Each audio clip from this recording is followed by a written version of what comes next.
In a quiet room long before electric lights, there were other kinds of brightness. A small lamp could glow beside a shelf of rolled papyrus, and a hand could pause over a clay tablet, as if the room itself were listening. Ancient libraries were not always grand, and they were not always public, but they were often calm places where words were kept safe, one careful line at a time. It is easy to imagine a library as a single place, but in the ancient world it could be many things. It could be a palace room, a temple archive, a private study, or a collection of shelves in a scholarly house. It could be guarded, copied by hand, or entered only by people who knew what they were looking for. In some places, the books were not books at all, but tablets, folded wax pages, bundles of papyrus, or long scrolls tied with string. And that is part of the quiet charm of the subject. Ancient libraries were not built around noise. They were built around care. Care for memory, care for administration, care for poems, laws, lists, prayers, and stories. They were places where people tried to keep the fragile things of the mind from slipping away. If you settle in for a while, it may help to think of them not as dramatic monuments, but as patient rooms. Rooms with dust in the corners. Rooms with labels written by hand. Rooms where someone once sorted one scroll from another, perhaps by subject, perhaps by author, perhaps by the simple habit of returning a thing to its proper place. One of the oldest forms of library keeping belonged to Mesopotamia, where clay tablets could be dried in the sun or baked hard in fire. A tablet could hold a contract, a prayer, a recipe, a record of trade, or an epic poem. Clay is heavy, and it is not soft or delicate in the way paper is, but it lasts. That is why the archives of old cities can still be read today after so many centuries. A broken tablet may still preserve a line, and a line may still preserve a voice. There is something soothing about that thought. A civilization can vanish, and yet a few written marks can remain, quiet as pebbles under shallow water. A tablet from long ago does not speak loudly. It waits. In some Mesopotamian sites, scholars found rooms filled with tablets arranged by subject or purpose. Some were administrative, some literary, and some were copied as exercises. A young learner might have pressed reed stylus into clay again and again, practicing signs under the supervision of a teacher. The room would have had an ordinary feel, not unlike a classroom, except that the material under the fingers was damp earth, and the writing itself would soon become permanent. The Assyrian king Ashurbanipal is often mentioned when people speak of ancient libraries, because he gathered texts from across his realm and kept them in Nineveh. His collection included myths, ritual texts, lexical lists, omens, and scholarly works. It was not a library in the modern public sense, but it was a deliberate gathering of knowledge. Some of the most famous surviving works of Mesopotamian literature were recovered from those remains, including the Epic of Gilgamesh. And even here, in the middle of all that, the mood is still not loud. A collection of tablets can feel almost like a nest of memory, stacked and stored in a built environment meant to outlast its makers. One tablet may be missing a corner. Another may have a thumbprint from the person who shaped it.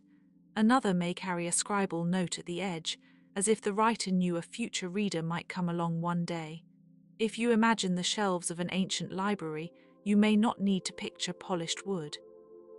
In many cases, you can picture baskets, niches, clay bins, or wrapped bundles. Some texts were kept in archives close to temples, where priests and officials needed records of offerings, land, and ritual. A library and an archive could overlap. The line between them was sometimes gentle, not sharp. In Egypt, the written world had its own quiet rhythm. Papyrus, made from the reed of the Nile, was lighter than clay and more portable, though far less likely to survive in damp places. Scribes were highly trained. Their work was measured, careful, and repetitive in the way that handwork often is. A person copying a text by lamplight may have known that every line mattered. Egyptian temples often held collections of religious, administrative, and scholarly texts. A temple could be a place of offerings, ritual music, and priestly duties, but it could also be a storehouse of knowledge. Some texts were medical, some mathematical, some magical in the older sense of the word, meaning they were part of how people understood the world and tried to live within it. There is a lovely kind of stillness in the thought of a scribe rolling up a papyrus, smoothing it carefully and placing it in storage. The material itself could be soft and brittle. A careless hand might tear it, a bit of moisture could damage it. So the keeping of texts was never casual. It was a form of attention. And attention in old rooms can feel almost sacred. The famous Library of Alexandria often appears in stories about ancient knowledge, and for good reason. It became a symbol of gathering learning on a grand scale. It is usually imagined as a single great library, but in reality it was part of a larger scholarly world connected to the Mausoleum, a center of study and research. Scholars there worked on literature, geography, medicine, mathematics, and criticism. They compared copies, argued about words, and tried to sort through the many forms a text could take. That image is comforting in its own way. Not all wisdom arrives in a burst. Some of it comes from comparison. One scroll is read beside another, a name is checked, a line is questioned, a version is copied with care. The work is slow, and that slowness is part of its beauty. Alexandria was also linked to the sea, and the idea of books arriving from distant places feels especially calm when imagined in that setting. Shipments of rolls, letters, and scholarly notes could travel across water to a city that tried to gather the world within its walls. The sea outside would move, but inside the library, a reader might sit still and turn a page or unroll a column of text. In places like this, the library was not only a storehouse, it was a meeting place for minds. Some scholars lived nearby, some visited for a season, some came to consult a text and left with another question. The room could have carried the soft sound of sandals, murmured reading, and the occasional tap of a stylus or pen. The materials mattered. Papyrus had to be stored with care. Scrolls could be kept in boxes or jars. Labels might be tied to them. Titles could appear on tags or at the end of the text. A library worker might know where a roll belonged by memory alone. That kind of knowledge, carried in a person rather than in a catalogue, feels especially human. Roman libraries later made the world of books feel a little more architectural. Romans built public and private libraries, often as part of baths, forums, or elite houses. In some cities, a library could have separate rooms for Greek and Latin texts. That detail alone suggests a gentle sense of order, as if language itself had its own shelves. One can imagine marble walls, wooden cabinets, and statues standing quietly in the background. The room was not always crowded. It may have held a few readers at a time. Some came to study, some to listen to readings, some simply to linger in a place where words were valued. In a busy city, a library could feel like a small pocket of pause. Roman writers knew that books had become a visible sign of culture. A well-stocked library could express learning, taste, and prestige. Yet beneath that social meaning was something softer. A book is a companion that does not speak unless opened. A room full of books is, in a sense, a room full of waiting. The Romans also inherited and copied many Greek works. Copying was everything. Before printing, a text survived only if enough people cared to keep it alive. This meant scribes, editors, collectors, teachers, and readers all played a part. A single old poem could move through centuries because one person after another decided it was worth preserving. That chain of care is one of the gentlest facts in history. Not all preservation looks heroic. Sometimes it is only the steady act of copying, storing, repairing, and rereading. In ancient Greece, written culture was present, but not always in the same library-centered way that later civilizations imagined. Private collections, temple records, and scholarly work all existed. By the classical and Hellenistic periods, books in roll form became more common among educated readers. Philosophers and students could gather texts around themselves, though the experience would have felt very different from sitting in a modern room lined with bound volumes. A Greek reader might sit near an open courtyard or a shaded colonnade, with a scroll unrolled across the lap or on a table. Reading was often aloud or at least mouthed softly, and text was not always separated into the neat paragraphs we know now. The eye had to move differently. The mind had to lean into the flow. This makes the old libraries feel slower, which suits them. A scroll does not invite rushing. A clay tablet certainly does not. Even a shelf of papyrus rolls, if imagined honestly, carries a kind of measured pace. Each item has to be handled, unfastened, identified, and returned. There were also places in the ancient world where writing served sacred preservation rather than broad reading. Temples kept ritual formulas. Priests maintained calendars. Astronomers and astrologers recorded observations. Medical texts might pass from one healer to another. A library in this sense was not just for the curious, it was for the practical work of living, and perhaps that is why these places endure in the imagination. They join usefulness and wonder. A list of grain receipts can sit beside a hymn. A star chart can sit beside a legal code.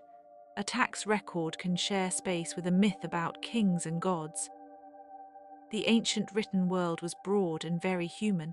Sometimes the remains of a library are only fragments, a burned wall, a collapsed niche, a group of tablets found in a jar, a broken box of scroll tags. Yet even fragments are enough to tell us that someone once tried to organize thought. There is comfort in organization, even when it survives only in pieces.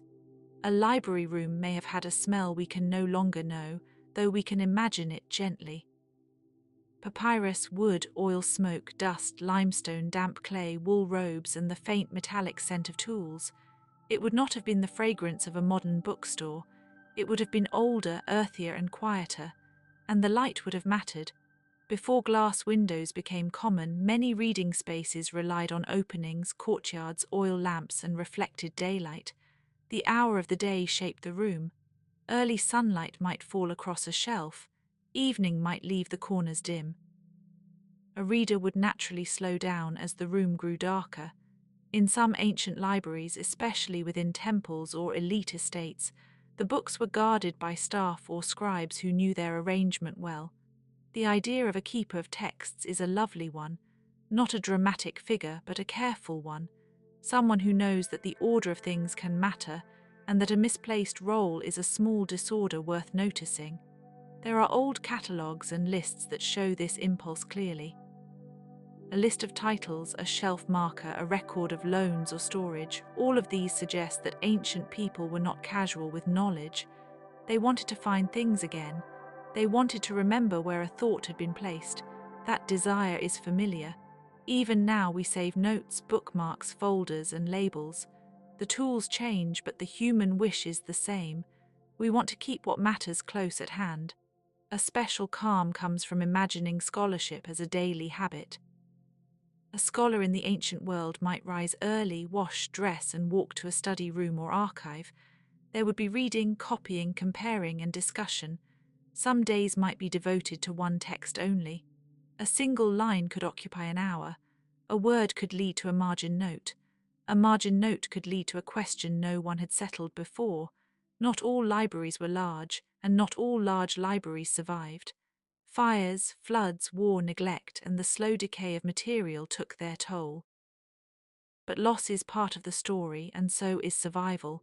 Some texts lived because they were copied into later books. Some survived because they were buried in dry places. Some survived because they were stored away and forgotten until modern excavation brought them back into the light. In a way, ancient libraries are still being rebuilt, not in stone, but in understanding. Each fragment adds a little shape to the rooms we can no longer enter.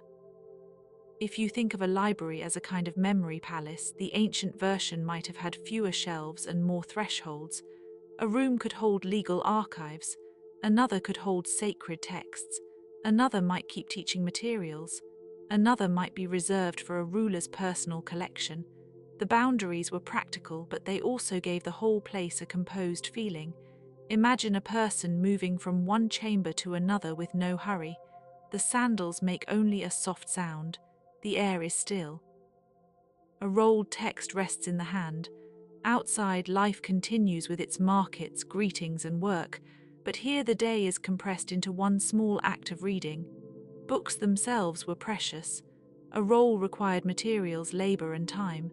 Before a text reached a shelf, it had already passed through many hands. Reeds had been cut, papyrus had been prepared, ink had been mixed, a scribe had copied the words. A corrector may have checked them. Someone had decided the text was worth storing. That sequence is almost like a quiet procession, and because books were costly, libraries often reflected power as much as learning. Kings collected texts to show wisdom.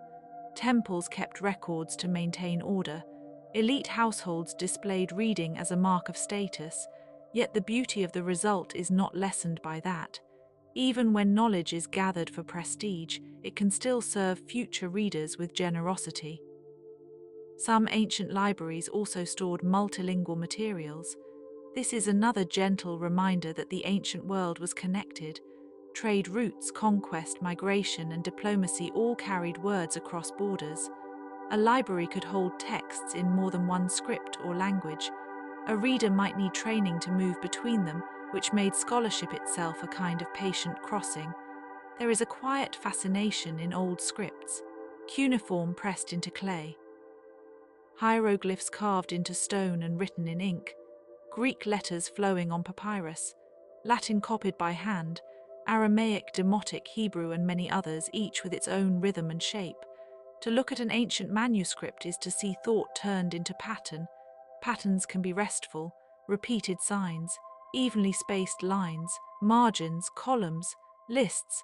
A library makes these patterns feel accumulated, like waves laid one after another in a still bay. One can also think about how people used libraries differently across age and station. A child in training might encounter a library as a place of discipline. A priest might see it as a place of sacred responsibility. A scholar might see it as a workplace. A ruler might see it as a symbol of civilization. A visitor might simply see a cool, ordered room and feel an unusual quietness. That quietness was valuable. In many ancient settings, noise was common and life was shared. A special room for books, tablets, or archives would naturally feel apart, even if it was never entirely private. The separation alone could make it feel contemplative. There is a small, beautiful irony here. Some of the oldest libraries were built to preserve things that might otherwise be forgotten, and yet many of the libraries themselves are now forgotten places. We know them through archaeology, inscriptions, and the occasional literary reference. A broken wall can tell us where a shelf once stood. A burned scatter of tablets can tell us that the room was once full. In Pompeii and Herculaneum, for example, the preservation of household spaces has given modern readers a glimpse of private literary life in the Roman world. The famous Villa of the Papyri contained a remarkable collection of scrolls. Though carbonized and difficult to read, the papyri showed that elite homes could hold serious literary collections. A villa library is a lovely image because it blends domestic calm with intellectual care. A room in a house, after all, can be as serious as any civic building. A shelf near a painted wall, a reading couch, a writing desk, a chest for scrolls. The ancient world did not always separate home and learning as sharply as later times sometimes did. The scrolls themselves invite a slower form of attention. To read a scroll, one hand unrolls while the other rolls up the used portion. The text appears in a narrow field, line by line. This physical motion creates a kind of gentle tempo. It is not unlike breathing in a way, a little revealed, a little held back. Some people imagine that ancient libraries were silent like modern reading rooms, but we should be careful with that image. There may have been conversation, instruction, and the sounds of handling materials. Still, even with human activity, the atmosphere would likely have been restrained. Voices would have lowered near texts. Movement would have been measured. The room would have encouraged care. Care is a thread running through all of this. Careful copying, careful storage, careful retrieval, careful reading. Ancient libraries remind us that history is not only made by kings and battles, it is also made by hands that label a bundle, by eyes that check a line, by people who decide that a text should not be lost. Some texts were practical in beautifully ordinary ways. A medical papyrus might list remedies for headaches, stomach troubles, or wounds. A mathematical text might help with surveying or building. A legal archive might record inheritance or land boundaries. These documents may seem plain at first glance, but each one is a window into everyday effort. And then there are the literary works, which often receive the most attention. Epic, drama, lyric poetry, myth, commentary, philosophy. These too were carefully stored and copied. They allowed the ancient world to converse with itself across generations. A story written long ago could be read again by someone in another century, under another sky. The people who managed these collections likely did not think of themselves as preserving a future heritage. They were doing present work, but the future arrived anyway, and it found meaning in their patience. In some cases, ancient libraries grew from royal ambition, yet their contents became common cultural treasure only later. In other cases, the library was a practical archive that happened to outlast the society that built it. Either way, the objects inside were always a little vulnerable. A scroll can be torn, a tablet can break, ink can fade, wood can warp. The entire history of reading is partly a history of fragility. That fragility can be comforting, strangely enough, because it makes preservation feel earned. Nothing survives by accident alone. Someone had to make room for it. Someone had to keep it dry or wrapped or shelved or copied. Some things endured because they were simply not thrown away. It is easy to picture the shelf keeper moving along a wall in a dim corridor, touching the labels one by one. Perhaps they knew which texts were most often requested. Perhaps they knew which texts were ceremonial and which were scholarly. Perhaps they knew where to find a particular omen series, a hymn, a list of kings, or a commentary on a difficult line. Libraries also carried authority. If a text was in the collection, it could be consulted as part of accepted knowledge. This gave ancient libraries a kind of quiet power. They helped decide what was remembered, what was taught, and what was considered worth repeating. And yet libraries could also be personal. A private collection might reflect one person's tastes, curiosities, and obligations. The owner may have favored philosophy, drama, medicine, or law. The room would have been a mirror of the mind, arranged in physical space. There is something gentle about a room that mirrors a mind. Shelves can show habits. Repetition can show discipline.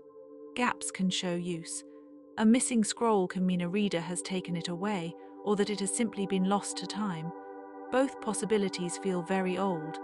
As the centuries passed, many ancient libraries dissolved into other forms. Monastic scriptoria copied manuscripts in medieval Europe. Islamic libraries and translation centers carried forward and expanded the work of preserving, discussing, and translating texts. In a broad sense, the ancient library never truly disappeared. It changed costume and moved to new buildings. That continuity is one of the nicest things to notice before sleep. Human beings keep building rooms for memory. They keep making places where words can rest. They keep deciding that some knowledge should not be allowed to drift away. In the ancient Mediterranean, the architecture of reading might include columns, courtyards, niches, and adjoining rooms. Light and shade mattered. The shape of the space mattered. A colonnade could soften the harshness of sun. A side chamber could cool the air. A threshold could separate public life from focused study. Even the furniture, where known or imagined, feels calm. A bench, a couch, a low table, a chest, a basket for tablets, a stand for scrolls. Nothing needs to be ornate to feel dignified. The important thing is that the room welcomes thought. Sometimes we forget how social reading once was. A text might be read aloud to a small group. A scholar might dictation to a scribe. A teacher might explain a difficult passage to students. Knowledge moved through voices as much as through marks on a page. This means a library was also a place of listening. Listening is a lovely word for bedtime. The ancient library invites it. Listen to the brush of papyrus. Listen to the soft tap of stylus on clay. Listen to the quiet correction of a line. Listen to the pause before a reader continues. If the room seems dim, that only helps. Ancient knowledge often came to people by lamp or window, not by bright overhead light. This gave reading an evening quality, even when it happened in the daytime. A lamp could make a pool of warmth on the table, leaving the edges of the room in peaceful shadow. We can also think about the people who were excluded from many ancient libraries. Access was often limited by class, gender, profession, language, or status. That reality is part of the history too. But even with those limits, libraries still functioned as centers of transmission. What was guarded in one generation could later become widely studied in another. This slow widening of access is another quiet historical movement. It rarely happens all at once. It happens in copied pages, translated lines, and recovered fragments. In Egypt, some collections may have been attached to houses of life, institutions associated with scribal education and sacred texts. In Mesopotamia, temple and palace archives organized the administrative and scholarly life of the city. In Greece and Rome, libraries became more visibly linked to civic identity and elite learning. Different cultures, different forms, but the same broad wish to keep useful and beautiful things from fading. And always beneath the grandeur there is the ordinary labor, a hand smoothing a sheet, a catalogue entry written in ink, a shelf repaired, a jar sealed, a box labeled, a text recopied because the old one wore thin. The history of libraries is really the history of repeated small acts. Small acts are enough to build a civilization's memory. A quiet detail worth lingering on is how many ancient texts were practical tools before they were cultural relics. An omen handbook helped a diviner, a grammar list helped a student, a star table helped an observer, a medicine text helped a healer. The value was immediate. Only later did the surviving fragment become an object of study in a museum or archive. That change in status is soft and strange. What was once a working tool becomes a remnant of a world, yet the remnant still does some of its original work, because it lets us imagine how people once organized their days. Ancient libraries also remind us that information was once dense in a very physical way. A single room could hold what might feel, to the people within it, like a wide horizon of knowledge. A few dozen roles could represent law, myth, diplomacy, astronomy, and ritual. A shelf was not small in meaning just because it was small in size. There is comfort in proportion like that. A limited collection can still feel complete to the people who use it. The world has a way of fitting for a time into the room at hand. If you were to walk through an ancient archive near dusk, you might notice the changing light on the wall. The text would be less visible near evening, and the act of putting things away would feel natural. Texts, too, need rest in a sense. Rolled, closed, tied, stacked, or sealed, they wait for another day. Perhaps that is why libraries feel so suited to bedtime listening. They are full of suspended attention. They do not rush to conclusion. They invite the mind to settle among orderly things. A shelf of texts, a basket of tablets, a lamp, a shadow, a name on a tag, a doorway half open, a human hand lingering a moment before leaving. And because this is ancient history, many of the details arrive to us indirectly. A building plan, a surviving inscription, a literary reference, a cache of fragments in the sand. We often know just enough to feel the shape of the place, not enough to overfill it. That uncertainty can be pleasant. It leaves room for quiet imagination. A lost library is not only a loss of books, it is also a loss of arrangement. We lose the order, the sequence, the little logic by which people once walked from one text to another. Reconstructing that order is part scholarship, part patience, and part humility. Sometimes one surviving list can help. A catalogue can tell us what kinds of things were kept together. Sometimes a burnt archive can preserve an entire administrative routine. Sometimes a scribal note reveals that a text was copied from an older exemplar. The smallest marks can become pathways. And in all of these pathways, the mood remains calm. There is work but not turmoil.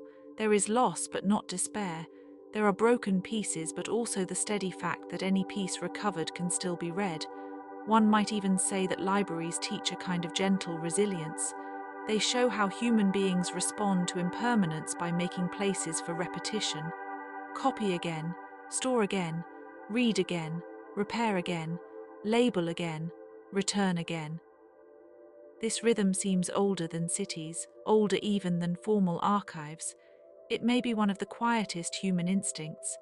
Imagine, then, the warm interior of a temple archive where a priestly scribe checks a list of offerings against a stored record, or a palace library where a scholar compares versions of a text for a ruler, or a Roman study where a reader pauses beside a bust of a philosopher, or a home library where the owner chooses a role for the evening.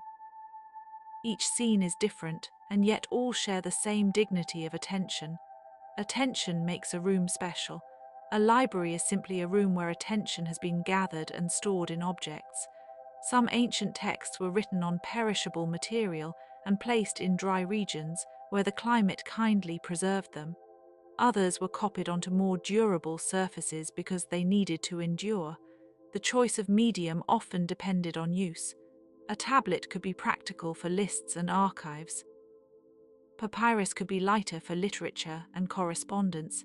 Stone could preserve dedications, laws, and monumental inscriptions. Each material had its own restfulness, its own weight, its own way of holding thought.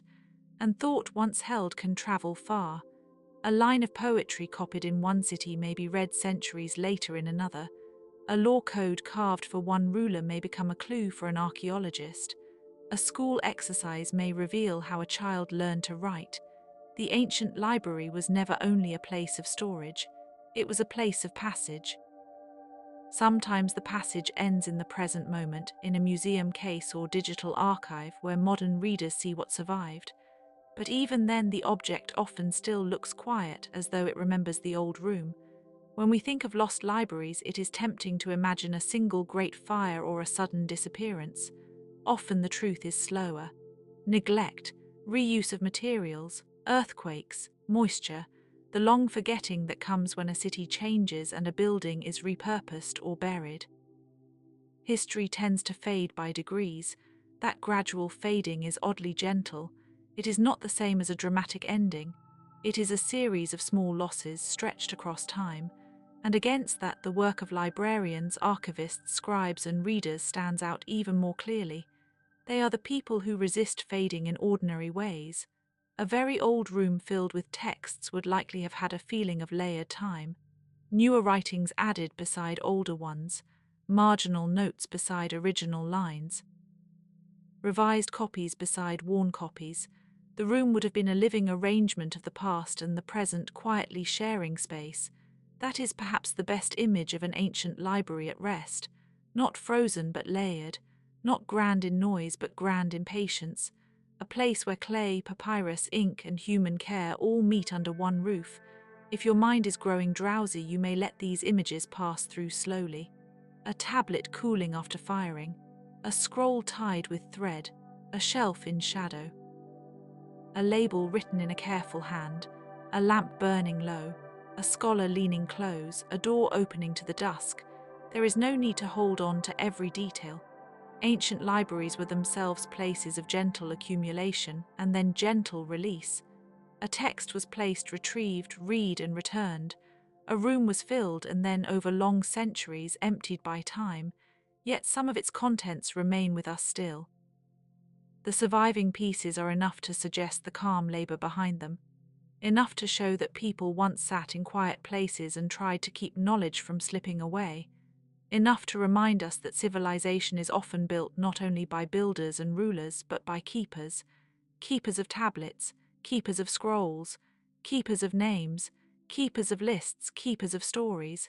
And if we listen closely, even now the old rooms feel near, not noisy, not urgent, just patient and dimly lit and full of the soft expectation that a reader may return. So let the thought of those rooms stay with you a little longer. Let the shelves be calm, let the clay settle, let the papyrus rest, let the lamp glow and then soften. Somewhere in the ancient world, a hand once placed a text where it belonged, and the room became a little more ordered because of it. That is enough for tonight. But if you would like to remain a while, there are still more quiet corners of the ancient library to notice. There is the sound of a wax tablet being smoothed flat and written upon again, a useful surface that could be erased and reused, as though thought itself had been given a temporary home. Wax tablets were especially handy for drafts, notes, and lessons because they allowed correction without waste. A stylus could write the first line, and the flat end of the tool could gently clear it away. In this way, a tablet could hold many small beginnings. That cycle of writing and smoothing feels restful. It suggests that not every record needed to be permanent. Some thoughts were provisional, some calculations were for the moment, some lessons were meant to be repeated until they settled into memory. Ancient libraries, then, did not only preserve finished works, they also supported the unfinished work of learning. In a school setting, the library or archive might have held texts that pupils copied over and over. Repetition was not a flaw in ancient education, it was the method. A line of poetry, a proverb, a list of kings, a set of letters, all of these could become familiar through patient copying. The body remembers as well as the mind. A hand learns the shape of a sign. A voice learns the rhythm of a sentence. This kind of learning has a soft rhythm that suits evening hours. The scribe's hand moves, pauses, and moves again. The eye checks the line. The memory holds what the page begins to teach. There is also something touching about the role of correction in ancient texts. A copied manuscript might carry notes in the margin. A damaged word might be supplied by a later reader. A text could be compared with another copy and amended. The presence of correction does not weaken the text. It shows that people cared enough to keep improving what they had inherited. In some traditions, lists were central to library life. Lists of words, lists of offerings, lists of omens, lists of names, lists of places. These can seem dull at first glance, but in the ancient world a list was a powerful tool. It made the world countable, searchable, and easier to remember. A library filled with lists would have been, in part, a library of order. Order is not always dramatic. Sometimes it is only the arrangement of things so that they can be found again. Yet that small gift can make a civilization function. We can also picture the ancient librarian as a practical person, not necessarily a famous one. They may have known the best way to protect a roll from humidity, how to stack tablets safely, how to record a loan, or how to recognize when a text had been misfiled. Their work would have been repetitive, and repetition itself becomes a kind of peace when the stakes are careful rather than urgent. In a palace or temple, the keeper of texts might also be a scholar.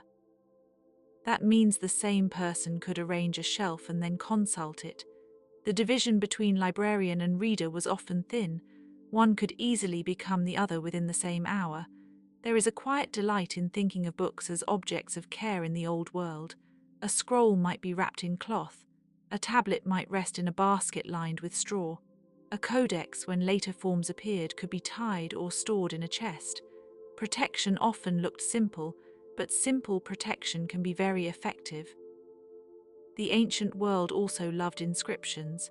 A building could speak through carved text. A tomb could preserve a name. A dedication could thank a god. In a broad sense, every inscription is a tiny library entry written directly onto stone or metal. The world itself became a shelving system for memory. And yet stone has its own calmness. A carved line is not hurried. It demands skill and patience. It can survive weather and time better than papyrus.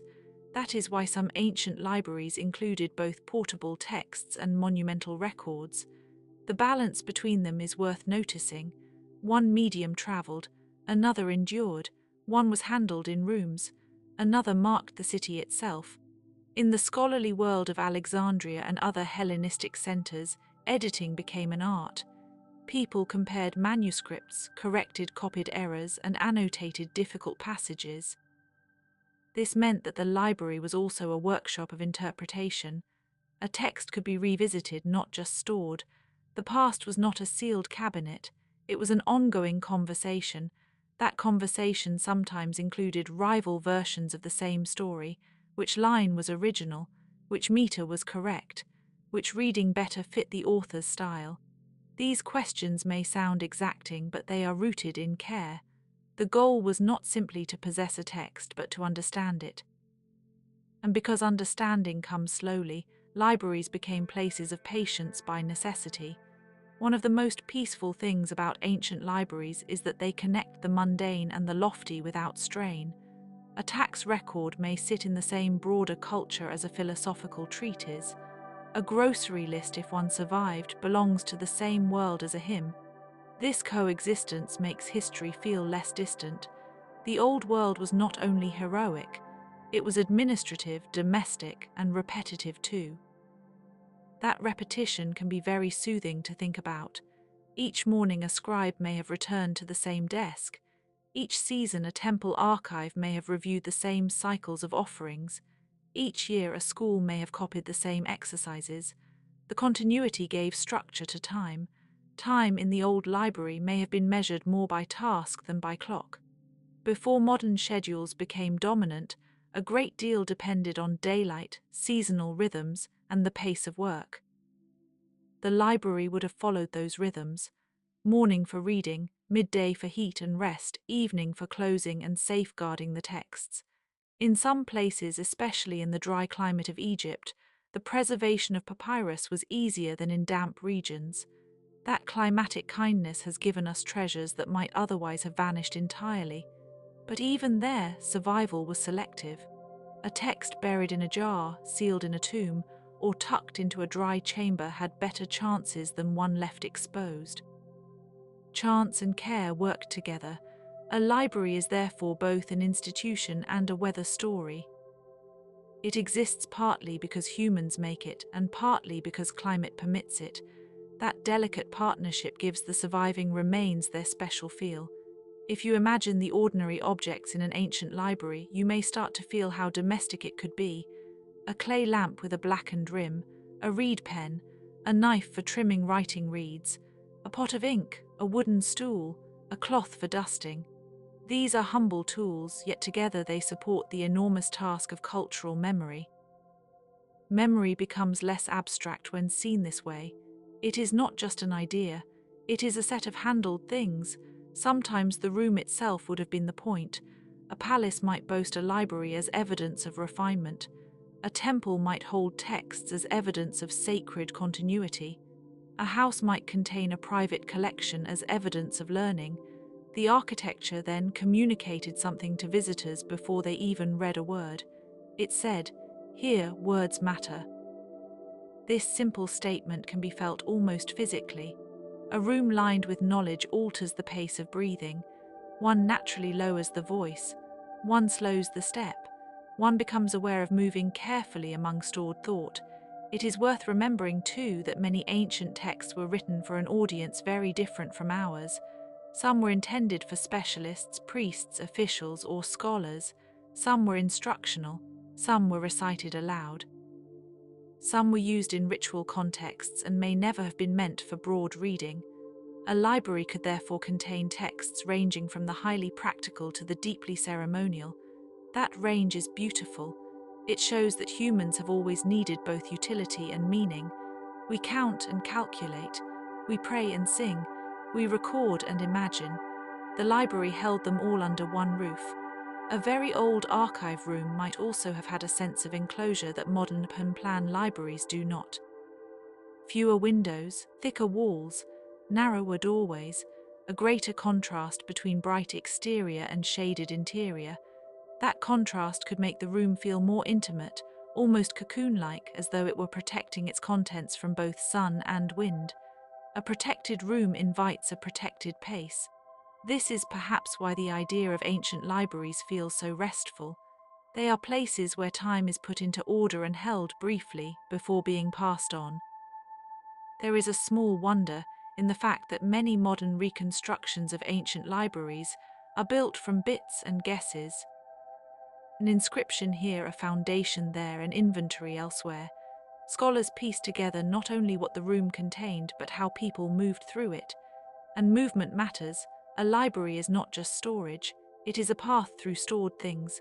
Paths through knowledge can be soothing to follow, one room leading to another, one shelf to the next, one subject beside another. The mind likes gentle sequences, and perhaps that is why, even in the oldest surviving texts, we see signs of categorization. The human urge to sort is ancient. If there is a place for everything, then finding things again becomes less stressful. Ancient librarians understood this instinct well, even if their exact systems varied. There are places where the remains of shelving have been inferred from sockets in walls or from the spacing of niches. This kind of evidence is wonderfully quiet. It asks us to look at empty spaces and notice what once filled them. A blank wall can become a sign of a shelf long gone. That is a very old kind of listening too, listening to absence, listening to the shape of what is no longer present. Ancient libraries also changed with the rise and fall of empires. A city might inherit a collection from a previous ruler. Texts could be translated into new languages. Old works might be reclassified by later scholars. The library remained itself only by changing. That adaptability is one reason the idea of a library has lasted so long. Even today, a digital archive, a university collection, or a small local reading room continues the same patient promise. Not everything can be preserved, but something can. Not every text survives, but enough survive to keep conversation alive. As you think about ancient libraries tonight, you might picture the distant sound of a seal being broken on a storage jar, or the soft flick of a scroll being unrolled, or the pause after a scribe finishes a line and lifts the pen to consider the next. These are small, ordinary motions, yet they are exactly the kind that make history feel near. History is often built from motions like these, not grand declarations but repeated gestures. There were probably moments in ancient libraries when people simply sat with a text and did nothing dramatic at all. They read, they compared, they copied, they waited for the right line to make sense. The room allowed this waiting. It was made for it.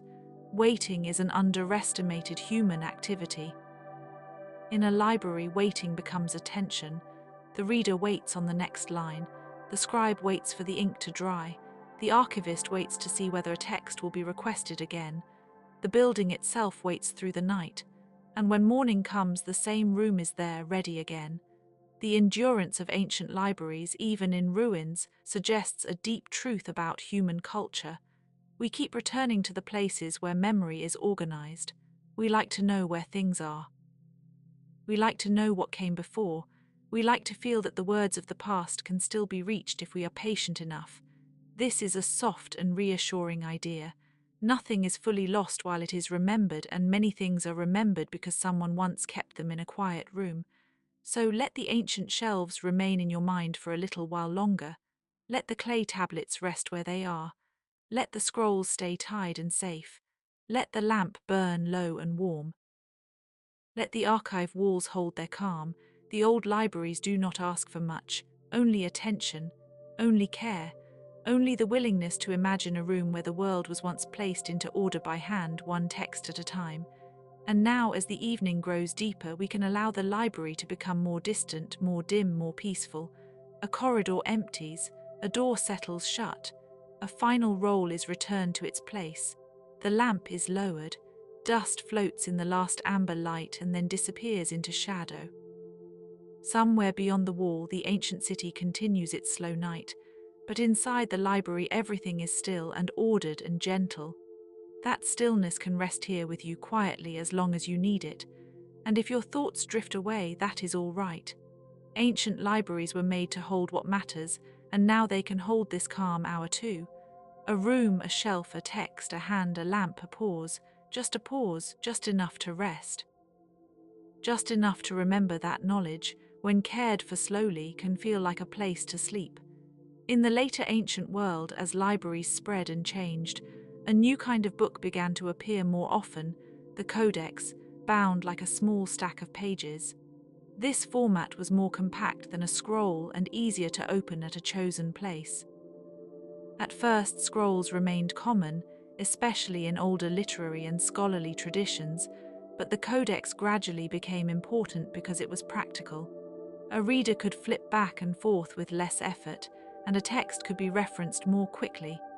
That practical shift is quietly beautiful. It shows how form follows use. People did not abandon old ways all at once. They adopted a new shape because it helped the old work continue more easily. Ancient libraries were always, in that sense, responsive to the needs of readers. One can imagine the overlap for a while, scrolls in one part of the room and early codices in another, each resting in its own way. This transitional moment reminds us that history is rarely neat. Old and new often sit side by side, politely sharing the same shelf of time. Libraries also help us notice how deeply writing depends on material craft. The making of a page, whether papyrus, parchment, or wax, required labor before it could carry words. The scribe's hand was part of the object. The object was part of the text. This makes ancient books feel less like abstract information and more like handmade things. Handmade things invite a slower gaze. A stitched binding, a rolled edge, a repaired tear, a softened corner. All of these details carry the evidence of use. In an ancient library, the used object was often the trusted object. A trusted text might show wear. Its edges could fray. Its surface could darken with handling. A well-used tablet or roll would not look pristine. It would look loved or at least repeatedly needed. That kind of wear has a calm dignity to it. Some ancient libraries likely kept reference materials close at hand. Lexicons, lists of names, tables, calendars, and commentaries served as companions to more literary works. This arrangement meant that scholarship was often interconnected. A question about one text led to another. A name in a myth might require a geographical lookup. A line of poetry might need a linguistic note. A calendar might reveal when a ritual had to be performed. Everything touched everything else quietly. This web of connection can feel restful because it suggests that knowledge is not isolated. It is gathered, cross-referenced, and placed in relation. A room full of books is also a room full of links. In Egypt and Mesopotamia especially, scribal traditions preserved enormous amounts of administrative information. At first glance, this may seem less romantic than literature, but it is part of the same human effort. Records of grain, livestock, labor, temple offerings, and legal matters reveal the everyday pulse of a society. They tell us what was counted, what was valued, and what had to be remembered in order for communal life to continue. A library that contains such records is a room of practical memory. It remembers bread, land, names, debts, and obligations. That too is a kind of care. It is easy to imagine the staff moving through the archive with quiet purpose. A tablet is checked, a roll is returned, a note is added, a seal is inspected. The work is repetitive, but repetition in a stable setting can be deeply calming. It gives shape to the day. Even the act of labeling can be a small comfort. In the ancient world, a tag tied to a roll or a note written on a tablet could help distinguish one text from another. Labels are not glamorous, but they are how order becomes legible. The library, after all, is only as usable as its signs. Modern readers sometimes search for the great lost library, as if one single room held all ancient knowledge. The truth is more distributed and in some ways more interesting. Knowledge lived in many places. Temples, houses, schools, palaces, archives, and workshops all participated. The ancient library was a network more than a monument. A network can be very soothing to imagine. Not a solitary tower, but many small rooms linked by common habits of preservation. If you were to stand in a reconstructed ancient study, you might notice how narrow the world could feel inside it. There may be a writing desk, a shelf, a few scrolls, and a lamp. Yet within that small arrangement, whole horizons can rest. A reader in such a room might travel in the mind to far cities, old kings, distant stars, or imagined realms. The room stays still while thought moves. That stillness of place and motion of mind is one of the library's oldest gifts. And perhaps the most tender thing of all is how many libraries were built for people who would never know our names, just as we do not know theirs. The scribes, arrangers, copyists, and keepers of texts worked without expectation of future applause. They hoped only that the words would remain useful, accurate, and safe. That is a humble kind of immortality. We can let the image settle there then in a soft amber hush. Ancient shelves, quiet tablets, rolled papyrus, a patient hand, a room that knows how to keep a secret and how to return it later. The lamp is dim now. The shadows are longer. The old library seems to breathe more slowly, as if it too is ready to sleep. And as this calm thought drifts outward, there is little more to add except another gentle reminder that these places were made of ordinary care. A room of texts was a room of repeated kindnesses. Someone made the writing surface. Someone copied the line. Someone stored the result. Someone came back to read it.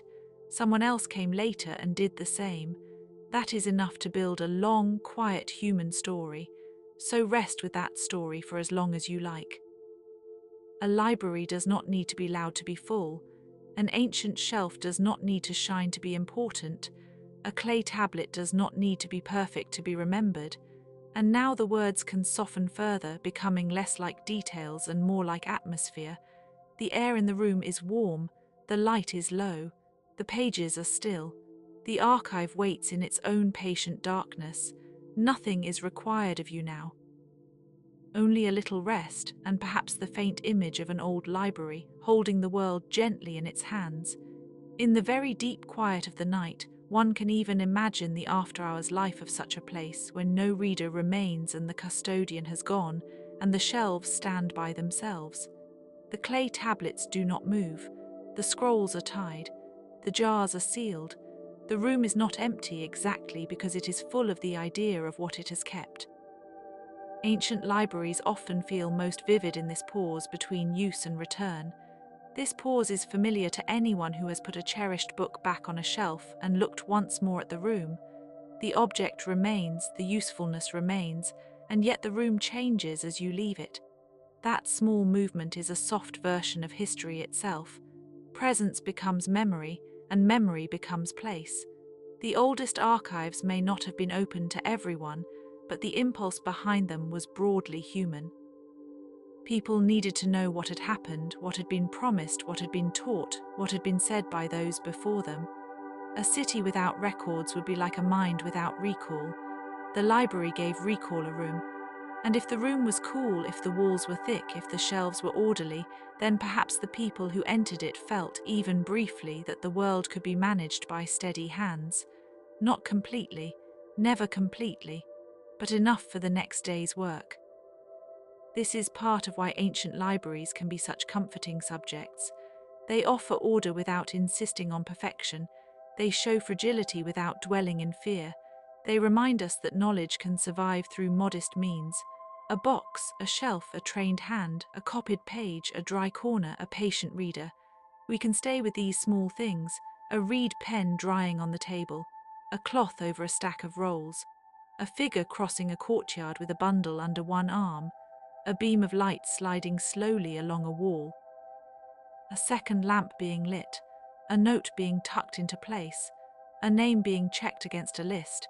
Each detail is modest, but together they form the serene machinery of memory. If there is a lesson hidden inside the calm of ancient libraries, it may simply be that what we preserve shapes what we become able to remember, and what we remember shapes the stories we can still tell. Ancient people understood this well enough to build rooms for it. Some rooms were large, some small, some famous, some forgotten, but all of them shared the same trust in stored words. And now, as this long evening continues, you can let the ancient rooms recede a little more. Their shelves are dim silhouettes. Their texts are folded into shadow. Their lamps are low and steady. The dust has settled. The air is still. There is no need to follow the story further unless you wish to. It can simply remain here, a quiet collection of halls and hands and words, drifting softly at the edge of sleep. The library does not close in a hurry. It closes like a page turning slowly, like a door moving on well-fitted hinges, like a thought easing into rest. And so it is enough for tonight to imagine the ancient world keeping its knowledge in calm, careful rooms, while the night deepens around them and around you and all becomes still. Even after the last lamp has been lowered, the memory of the library seems to remain in the air, as if the room itself has learned how to hold silence. Ancient halls were often built for endurance, and endurance gives them a kind of tenderness. Stone walls absorb the day. Clay absorbs the press of a stylus. Papyrus remembers the shape of a hand that once unrolled it. Even when no voice is speaking, the place can seem occupied by all that has passed through it. There is something especially gentle about the thought of old writing being stored rather than scattered. A single tablet could carry a grain tally, a prayer, a list of offerings, a report from a governor, or the first careful lines of a myth. A scroll might hold laws, poetry, astronomy, or a record of kings who wanted their names to travel farther than their own footsteps could. In that sense, an ancient library was never only a room for books. It was also a room for ambitions, anxieties, household details, trade routes, and dreams. It kept the ordinary and the grand together, side by side, in the same patient dark. Some of the earliest known collections of texts were not called libraries in the modern sense, yet they were clearly places where written things were gathered, guarded, and consulted. In Mesopotamia, tablets of clay could be baked by the sun or by fire, making them durable in a way that feels almost paradoxical. Something so small, so hand-sized and plain, can survive millennia if the conditions are right. And so a city that vanished in warfare or abandonment could still leave behind its ledgers and hymns, as if the written word had stepped quietly out of the ruin and waited for the next age to notice. This is one of the soft mysteries of history. The people disappear, the shelves collapse, the roofs fall in, the dust gathers, and yet some texts remain. Not everything survives, of course, far from it. Much is lost, and the losses are immense. But what does survive often comes to us without drama, simply by resting where it fell. A clay tablet buried under debris, a jar sealed in dryness, a bundle of papyrus protected by sand, a fragment of parchment folded into a wall. History in this way can feel less like a grand procession and more like a quiet accident of preservation. And because so much is fragmentary, ancient libraries invite the imagination to move gently among the missing pieces. We can picture a room with tall niches or low shelves, perhaps lined with wooden cases, perhaps arranged in baskets, boxes, or clay bins. A scribe enters with careful steps. Someone else is already there, checking a label, noting a title, or perhaps a first line, since in some traditions the opening words were enough to identify the whole text. A document is returned to its place. Another is selected for copying. The day continues in soft routines that would have seemed ordinary then, though now they feel almost ceremonial. There is comfort in routines that are repeated so often they become part of a building's character. Ancient archive keepers probably knew the feel of each container, each shelf, each register or list. They knew which tablets were often consulted and which remained undisturbed except on rare occasions. They knew the difference between legal records and school exercises, between temple inventories and royal correspondence, between a text used in ceremony and one preserved for reference.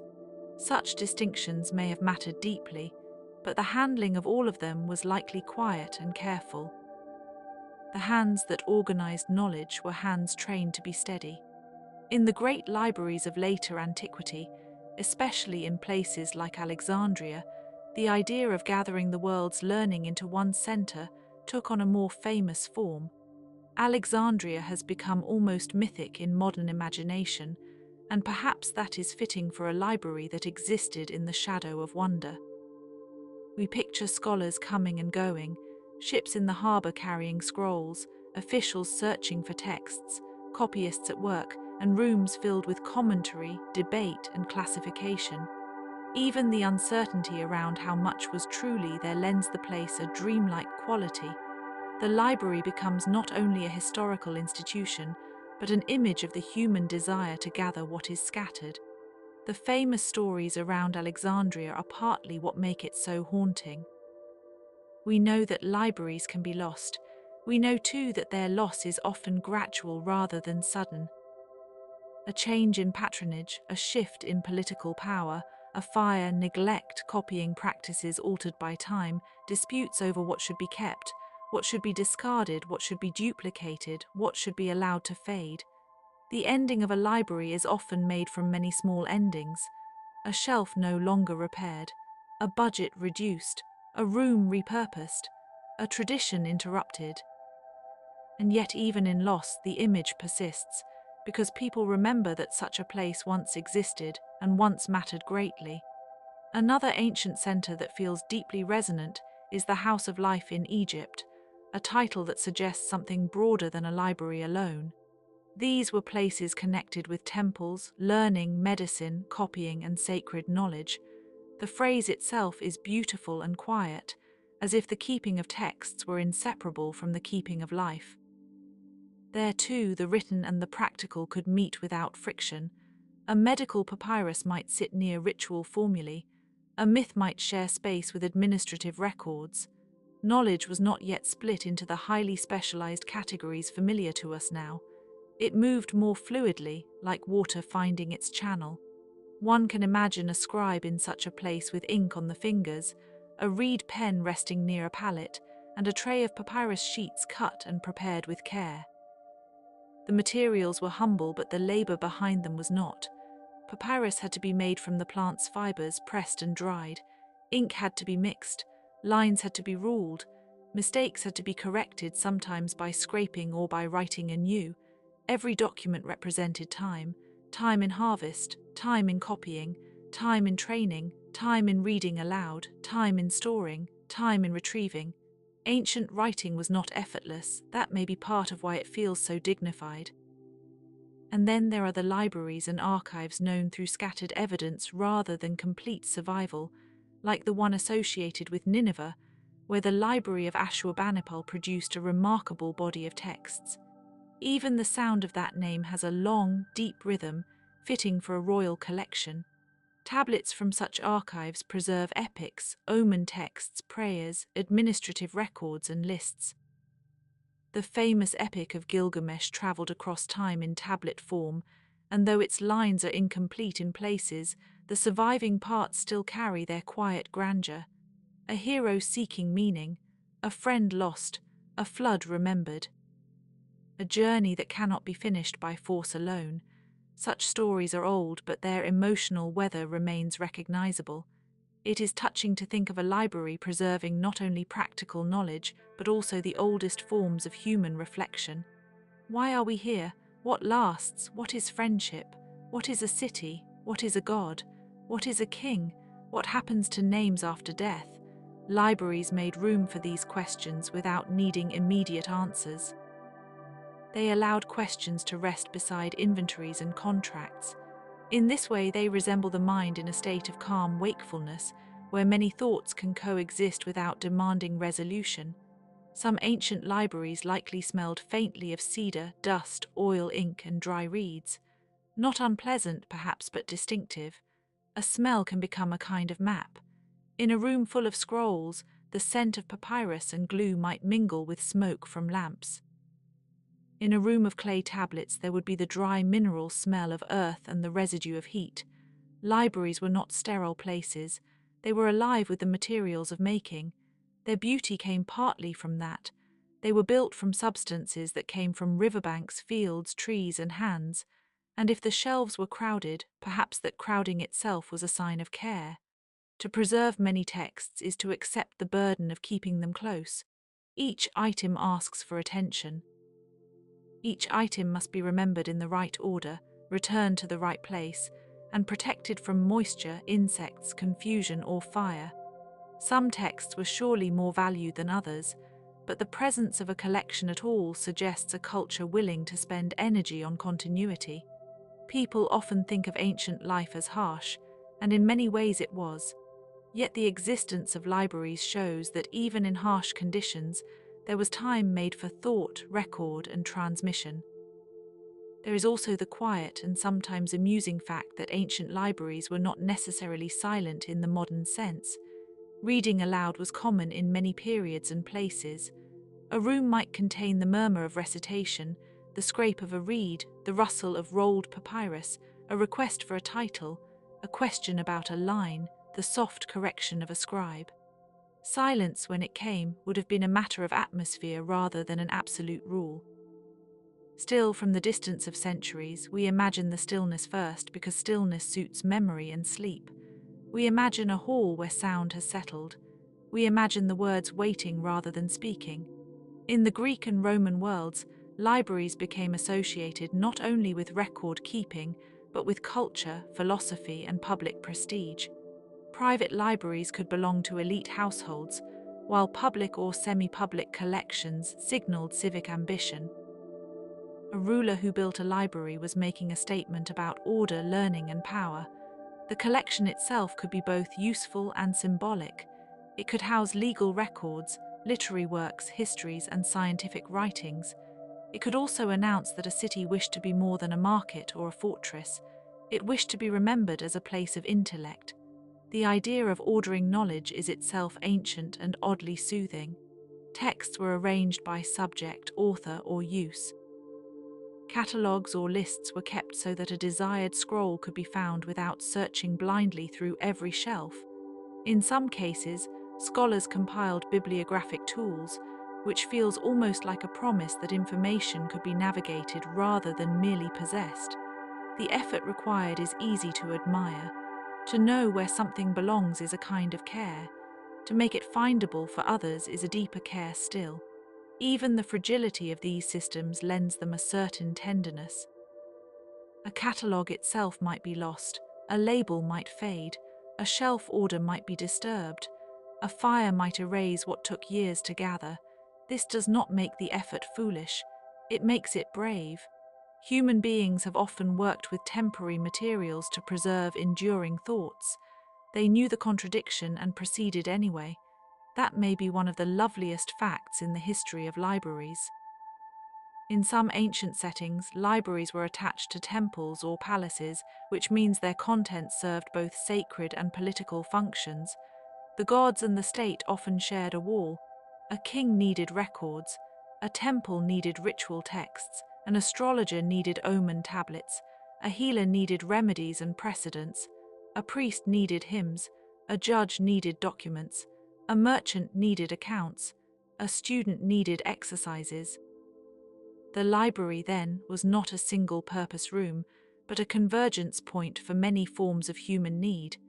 It was a place where the practical and the ceremonial could sit quietly beside each other. There is a calm elegance in that arrangement. The world is not divided into neat categories in lived experience. A tax receipt can matter as much as a prayer. A hymn can preserve language as securely as law. A myth can explain a seasonal pattern, a political custom, or a family's identity. Ancient collections understood this instinctively. They did not always separate the sacred from the administrative, the poetic from the useful. They stored what was needed, and what was needed often exceeded any modern boundary. One of the gentlest pleasures in thinking about ancient libraries is the thought of duplication. A text copied not once but many times, each manuscript a descendant of another, each generation of scribes preserving and slightly altering what came before. The line of transmission can feel almost familial. A tablet copied for practice, a scroll rewritten because the old one wore thin, a hymn reproduced for ceremony, a list updated, a commentary added in the margin. A text survives not because it is perfect, but because people keep returning to it. There is something deeply reassuring in that. And yet, alongside duplication, there was selection. No library could keep everything. Choices had to be made. This is true of all memory. The shelf is never infinite. The archive has limits. What gets written down, what gets copied, what gets repaired, what gets thrown away, what gets hidden, what gets displayed, all of it shapes the future's understanding of the past. The quiet authority of libraries includes this responsibility. They do not only preserve, they also curate, whether by plan or by circumstance. Their silence can hide as much as it reveals. Still, the fragments that remain are often enough to inspire wonder. A broken tablet can preserve a list of commodities and reveal a web of trade. A partial papyrus can hint at a philosophical argument or a mythic tale. A damaged scroll can preserve names of plants, stars, rulers, or gods. These remnants are like pebbles on the shore after a tide has gone out. They tell us the sea was once here. They imply the shape of something larger. We may never see the whole, but the edges still speak. In the deeper layers of history, one can sense how writing changed human memory. Oral tradition remained vital, of course, and in many places it always would. But writing allowed memory to settle outside the body. A text could travel farther than a person. It could survive a move, a death, a dynasty, or a language shift. It could be copied and recopied, translated and commented on, treasured and neglected, then rediscovered. Ancient libraries were among the first places where societies learned to trust this external memory, to store knowledge in a place that could outlast the immediate moment. That trust was never total. A flood could destroy a collection, war could scatter it, insects could consume it, a ruler could condemn a body of knowledge. A new language could make old texts unreadable, and yet the human habit of preserving continued. People kept trying, they wrote labels, they built shelves, they assigned custodians, they wrapped scrolls, they stacked tablets, they lined boxes, they made lists, they told apprentices how to handle delicate materials. They became, in effect, guardians of future curiosity. A future reader looking back through the mist of time can only be grateful for that guardianship. To open a text from antiquity is to feel a hand across centuries, not a dramatic touch but a practical one. Someone once made this, someone once needed this, someone once believed it should remain. The simplest ancient library item can carry that feeling, a receipt, an inventory, a letter, a myth, a school exercise, a fragment of a grammar lesson, a medical recipe, a horoscope, a royal decree. Each is a small doorway into the living mind of another age. If we linger in the imagined rooms long enough, the architecture itself begins to matter. Narrow corridors can focus attention. Thick walls can keep out heat. High shelves or stacked niches can make the room seem larger than it is. Courtyards nearby might offer light before one enters the inner archive. Steps may wear smooth where many feet have passed. Wooden doors might have been reinforced to protect what lay inside. In some climates, the coolness of a room would have been essential, not only for comfort but for preservation. The building was part of the preservation technology. This is one reason ancient libraries can feel so intimate. They were not abstract containers. They were physical solutions to physical needs. Dryness mattered, temperature mattered, distance from water mattered, storage containers mattered. The people who built and used them were attentive to the properties of matter. They knew that knowledge, however lofty in meaning, could be damaged by dampness, fire, insects, careless hands, and time. So they made practical arrangements, and in making them, they gave thought a home. There are also stories of hidden libraries, buried collections, and caches sealed away in times of danger. Sometimes texts were hidden because a building was being threatened. Sometimes they were stored because they were no longer in daily use but too valuable to discard. Sometimes they were placed in tombs or sealed chambers as offerings or protections. The boundary between archive and treasure could be thin. A text was both useful and precious. It could be read and revered. It could inform a court and also accompany a dead person into the afterworld. Such uses feel ancient in the deepest sense because they join practical care with symbolic continuity. A tomb library, if we can imagine such a thing, would be a particularly hushed place. Perhaps the writings would be intended for the dead, or for deities, or for guidance through a hidden realm. In Egypt, funerary texts and guides to the afterlife created a literary landscape that was as much spiritual as administrative. The dead were not simply forgotten, they were provided for, instructed, named, and remembered. Writing served that tenderness too. It gave continuity to relationships that death could not completely sever. Across many ancient cultures, texts about the heavens were also preserved with great care. Astronomical records, star lists, eclipse observations, and omen series all belong to the long effort to notice patterns in the sky. Such work is quiet by nature. Night after night, a person looks upward, notes a position, records a date, remembers a recurrence. Over years and generations, the record grows. A library that contains such material is not only a storehouse of words but a repository of attention. It holds the patience of observers who waited for the sky to repeat itself. There is something deeply calming about that kind of patience. The sky changes but slowly. The moon returns, the seasons turn, constellations appear in their time. Ancient libraries kept track of such cycles, linking human life to larger rhythms. A harvest depends on weather. A ceremony depends on timing. A journey depends on stars. The archive becomes a bridge between the small concerns of daily life and the vast, recurring movements of the world. And because so much ancient knowledge was practical, the library was also a place of survival. Medical texts, for example, could preserve remedies, diagnoses, and treatments collected over long spans of experience. Some ingredients would be familiar now, some strange, and some mixed with ritual or invocation. To modern eyes, these texts may look uneven, but they reveal careful observation alongside belief.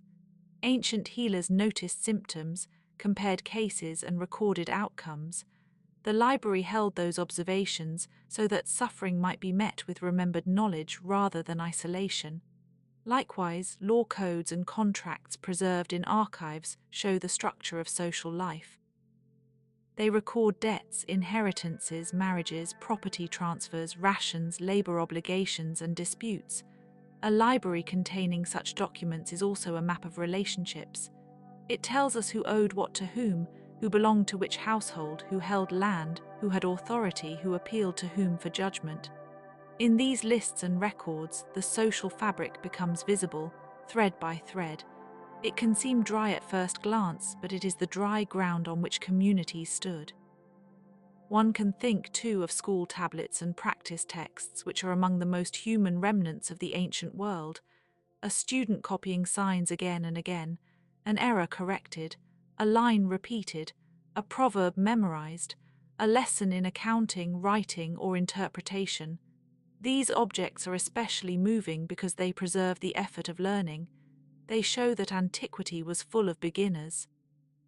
Children and apprentices sat with the same challenges we still know: how to remember, how to write clearly, how to make a mark that will last, how to satisfy a teacher, how to move from practice to competence. The library was not only for finished knowledge, it also held the process of becoming learned. This gives ancient libraries a subtle warmth. They were not merely repositories for the already famous. They were working environments where knowledge was made, refined, corrected, and passed on. The room could hold the voice of a teacher, the patience of a copyist, the alertness of an archivist, and the curiosity of a student all at once. In that sense, the library was alive with human continuity. Perhaps this is why the image of a library at night feels so enduring. When people are gone, the work seems to continue in silence. The alphabet rests, the signs are aligned, the tablets are stacked, the scrolls are wrapped, the catalogue waits, the room seems to breathe more slowly. It is not asleep exactly, it is suspended. Ancient libraries can evoke that same suspended feeling in the mind, as if history itself had paused between one reading and the next. There are even small, quiet pleasures in imagining the tools of the trade. A cord tied around a bundle of scrolls, a seal impressed in clay, a wooden tag inscribed with a title, a box repaired with leather, a shelf marked by use, a reed knife sharpened and set aside, a sponge for correcting ink, a lamp wick trimmed before dark. These things are modest, but they matter. Civilization often lives in such modesty. The grand achievement is supported by tiny, repeated acts of care, and in some places, care extended beyond the room itself to the city or institution that housed it. Patrons funded scribes, temples allotted space, kings commissioned copies, officials inspected collections, scholars compiled lists, craftsmen built cases, farmers provided papyrus or reeds through trade systems. The library was thus not isolated. It was embedded in wider networks of labor and support. Behind every preserved text stood many unseen efforts, each one quietly necessary. One of the most enduring ancient library myths is the idea that a library can contain the whole world. Even when that is impossible, the aspiration itself tells us something profound. Human beings long to gather experience into comprehensible order.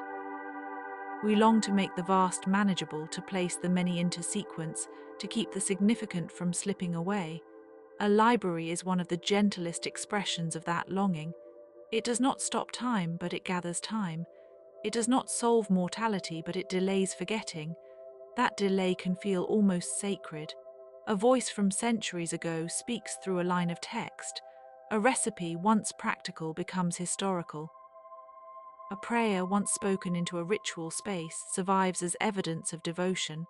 A king's boast becomes a clue. A merchant's list becomes an economic record. A myth becomes literature. A library, then, is a place where uses can change without the words themselves disappearing. Meanings can accumulate. The same object can belong to several eras at once. The ancient world left many such layered things. A text copied by one civilization from another, then adapted again by a third. A motif that travels from myth to ritual to poem. A name borrowed, transformed, preserved. A tablet reused. A margin note added by a later hand. The archive is full of these continuities, and they make history feel less like separate boxes and more like a long, braided thread. In the dusk of the imagination, one might walk through an ancient library and notice how every object seems slightly warmer than the air around it. Wood, clay, papyrus, linen, wax, skin-bound pages, all of it holding the touch of hands. The shelves are not cold in the mind's eye. They are inhabited by use. There may be no human figure in the room now, but there has been. There always has been. The library remembers this through arrangement. The stack itself is a form of memory, and perhaps as sleep approaches, that is enough to know that people once gathered wisdom into rooms, that they copied what they valued and valued what they copied, that they built sanctuaries for records, for stories, for prayers, for calculations, for names, that they trusted fragile things to endure. That they were right often enough for us to be here now, listening inwardly to the hush of old halls.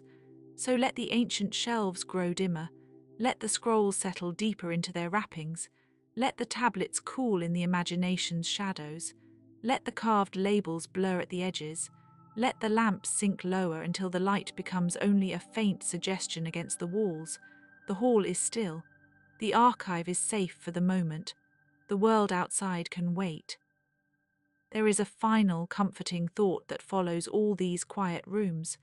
Whatever was once carefully kept by human hands, some part of its care remains visible to us. We can still sense the intention behind the order. We can still feel the patience of the copyist, the discipline of the cataloger, the reverence of the keeper, the curiosity of the reader. Even when the original building is gone, the habit of preservation survives in memory, in scholarship, in the books on our own shelves, and in the simple impulse to remember what matters. And so the old library does not vanish all at once. It fades gently, like dust settling after a long opening of a forgotten door. The last tablet rests. The last scroll lies quiet. The last note has been written.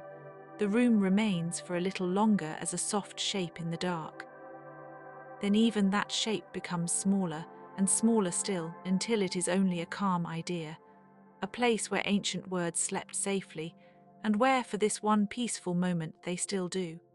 And in that calm idea there is room to wander a little longer, not with urgency, but with the slow and careful attention of someone moving through a moonlit corridor. Imagine the first steps into an ancient library hall, where the floor is smooth from many feet and the air carries the faint, dry scent of old materials. Not the sharp smell of decay, but something quieter, more enduring. Clay baked by sun and fire, reed fibers long since dried, wood polished by hands that came and went over generations. The room seems to breathe at its own ancient pace. In some places, the library may have been part of a temple, in others, part of a palace. In others still, perhaps attached to a school or a scribal house, or a centre of administration where records were kept for practical reasons, and then, over time, for reasons of memory and prestige. The boundaries between sacred knowledge and useful knowledge were often softer than we expect. A list of offerings could sit near a hymn. An inventory might rest beside an omen text. A legal text might share a space with a mythic narrative. The ancient world did not always divide the world into categories the way modern shelves do. It gathered things according to use, authority, ritual, and custom, all braided together in a system that might feel unfamiliar, yet somehow deeply human. One can imagine a clay tablet resting on a low shelf, its corners rounded by careful handling. Someone has pressed reeds into damp clay to make signs that preserve a message, perhaps in cuneiform, those wedge-shaped impressions that carried so much of Mesopotamia's memory. To write on clay was to make a durable choice. Paper can tear, papyrus can fray, wax can soften. Clay, once fired or dried in the right way, can wait for centuries beneath the earth. A tablet can outlast the building that housed it, the ruler who commissioned it, the language that first gave it meaning. It may break, of course, but even broken tablets can continue speaking if enough of the signs survive. There is something especially gentle in that endurance. A broken tablet is not the same as a lost voice. It is a partial voice, a voice with pauses, a voice that invites patience. Scholars become, in a sense, listeners across long distances. They lean toward fragments. They reconstruct, compare, and infer. They study duplicates, variants, and scribal habits. They notice how one line repeats in another text hundreds of years apart. They see where a name was altered, where a city was renamed, where a god was identified with another god from a neighboring culture. History in this way becomes less like a single narrative and more like a room full of echoes, each one faintly overlapping the next. Ancient libraries were often made of such echoes. A tablet copied from an older tablet, a scroll transcribed from a tradition already ancient when it was written down, a genealogical list stretching back into mythic time, a royal annal preserving a campaign, a harvest, a foundation rite, or the dedication of a shrine. The people who gathered these things knew, at least in part, that the present is brief. They sought to extend it. They sought to make the moment legible to the future. And what a quietly noble intention that is, to place the temporary into a durable form, to send thought forward through time, not with noise but with discipline, to carve memory into clay, to roll history into a scroll, to hide a record in a chest, a niche, a vessel, a wall cavity, trusting that one day someone might find it and understand that the past once wished to be remembered. Not every ancient library was grand in the way a palace is grand. Some were humble, almost modest by modern imagination. A room with shelves, a chamber with bins, a sequence of baskets, jars, or wooden cases, a counted set of tablets stacked by topic or by month, by year or by reign. The organization mattered. The act of placing a thing where it belonged was part of the meaning. In a world without printed indexes or digital search, memory depended on arrangement. An experienced keeper knew the shape of the holdings as one might know a garden by paths and seasons. The catalogue could be physical, spatial, and mnemonic all at once. Perhaps a young apprentice entered such a room at dawn, carrying a damp cloth and the nervous concentration of someone learning the ways of the archive. The mentor points silently to a row of tablets. Here are contracts, here are temple accounts. Here are copies of omens, here are lexical lists for training the hand and the mind. Here are old stories copied carefully enough that the gods' names remain accurate. Here are letters from distant places, folded or tied, waiting to be opened by the right person. There is no hurry in the lesson. The room itself teaches patience. The ancient scribal world was full of practice. Repetition was not seen as tedious in the way it can be today. Repetition was devotion, craftsmanship, and continuity. A student copied signs until the hand became steady and the shapes remembered themselves. A scribe learned to recognize variant forms, to avoid mistakes, to preserve the structure of a document.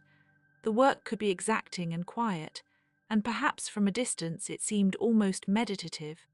One can imagine the scratch of stylus on clay, the soft rustle of papyrus, the muted tap of reed against board, the careful drying of ink in warm air. Small sounds, all of them, but together they formed the atmosphere of civilization remembering itself. Among the oldest known libraries, there are traces of immense ambition. In Mesopotamia, for instance, royal collections and temple archives held administrative records, omen texts, lexical lists, hymns, myths, incantations, and astronomical observations. These collections were not libraries in the modern public sense. They were not open, leisurely spaces designed for wandering readers. They were working repositories of authority, yet they were also more than that. They were vessels of continuity. They kept alive traditions that had been recited, taught, and revised for centuries. They stored not only information but patterns of thought. Some of the most famous surviving texts from the ancient Near East appear to have been preserved in just such contexts. A story of a great flood, a tale of a wandering hero seeking wisdom beyond mortality. Hymns to cities, gods, and kings, wisdom sayings that could pass from one generation to another without losing their quiet force. Even where the original library is gone, the texts carry the memory of the place that once sheltered them. They still bear the weight of selection. Someone decided these words were worth keeping. Someone made space for them among all the other things the world could have said. And that decision, so ordinary and so profound, repeats itself across civilizations. In Egypt, texts were written on papyrus, on ostraka, on the walls of tombs and temples, and in manuscripts placed with the dead. Knowledge moved through schools of scribes, through temple institutions, through bureaucratic systems that depended on record-keeping. The rhythm of writing was itself part of the culture of order. A list of grain distributions, a funerary text, a medical recipe, an administrative note, a story of divine kingship, a prayer for safe passage into the afterlife. Each text had its own setting, and yet each could find a place in a larger web of remembrance. Papyrus itself suggests a kind of delicacy. It is made from a reed that grows near water, from the marsh edges where land and river meet. So much of Egypt's written culture was shaped by that riverine environment, by the Nile's cycles of flooding and retreat. The fertile land renewed itself seasonally, and the scribal culture, in its own way, renewed itself by copying, annotating, and preserving. The library may have been quiet, but it was not static. Texts lived because they were carried forward. A copy was not a mere duplicate. It was a continuation, a conversation between past and present. There is a beautiful slowness in the survival of an ancient text, a line copied onto a fresh sheet, a damaged section restored from memory or tradition, a title repeated because the scribe knew it mattered, a note in the margin saying who owned the manuscript or where it had been read. In some traditions, a text could accrue layers of commentary, the way a stone gathers lichen, each new layer adding information without erasing what came before. The ancient library was full of these layered surfaces. It was not only a room of books in the modern sense, but a room of accumulated attention. And in some cases, the attention was almost reverent enough to feel ceremonial. Think of the sacredness attached to certain tablets in temples or to the preservation of ritual formulas. Think of the care with which astronomical observations were copied, because the heavens were not merely objects of curiosity, but signs of cosmic order. Think of divination series compiled over generations, where patterns in oil, smoke, stars, or animal remains were recorded with exacting detail. To preserve such texts was to preserve a method of listening to the world. Whether or not one shares the ancient interpretation, one can still admire the discipline of it. To observe, to note, to compare, to return. Some libraries may have been hidden from view, their rooms tucked into administrative quarters or temple complexes. Others may have been more prominent, associated with rulers who wanted to present themselves as guardians of learning. Royal collections could serve as symbols of legitimacy. A king who gathered texts was not only collecting information, he was placing himself in a lineage of order, wisdom, and civilized rule.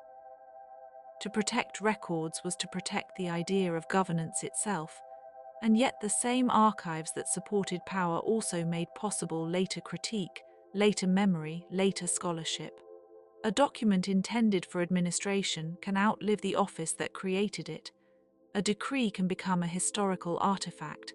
The machinery of rule becomes the material of remembrance. There is a quiet irony here, and it is one of history's gentler ironies. The things created for immediate use often become precious precisely because they were used at all. A tax list becomes a window into household economies. A census reveals settlement patterns. A legal case shows social tensions. A merchant's account book tells us about trade routes, weights, commodities, and the daily logistics of life. Ordinary documents, kept for ordinary reasons, become extraordinary once their world has passed. The library shelters not only masterpieces but the small bones of life, and the small bones are often what make the past feel closest.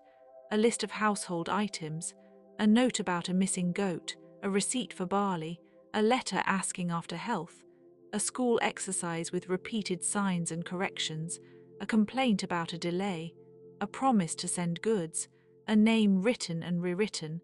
These fragments humanize antiquity.